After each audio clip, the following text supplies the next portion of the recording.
আসসালামু আলাইকুম। এটা হচ্ছে ১০১ লিটার ভিশনের একটি রেফ্রিজারেটর। এটার প্রবলেম হচ্ছে ঠান্ডা হয় না।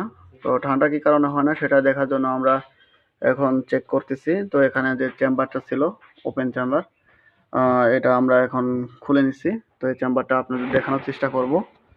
আ চেম্বারটা কই? তো আসলে চেম্বারটা লিক না কন্ডেন্সার লিক সেটাও আমরা দেখব। তো আমরা ২ টাতেই প্রেসার দেওয়ার জন্য কাজ করতেছি। এই যে এটার যে চেম্বারটা দেখতে পাচ্ছেন, ছোট্ট একটি চেম্বার। তো এটা শুধু নরমালের মতো কাজ করে। তো এই চেম্বার দেখবো এখন যে এখানে ভিভো কাজ করে। এবং এই যে এটা হচ্ছে ফ্রিজটা সাইজ দেখেন, একবারে ছোট ফ্রিজ। এটা হচ্ছে ফার্মেসির জন্য ব্যবহার করা হয়, আর বাসা বাড়িতেও ব্যবহার করে যারা হচ্ছে ঠান্ডা পানি টানি এটা খাওয়ার জন্য রাখার জন্য আর কি এটা ব্যবহার করা হয়। একেবারে ছোট্ট ফ্রিজ। ডিঙ্কো মালটাল খায়। তো দেখতে পাচ্ছেন, তো এই ফ্রিজটা কাজ করে আবার আপনাদের রিভিউ দেবো যে আসলে কোথায় কি প্রবলেম ছিল। তো সবাই ভালো থাকবেন। আসসালামু আলাইকুম।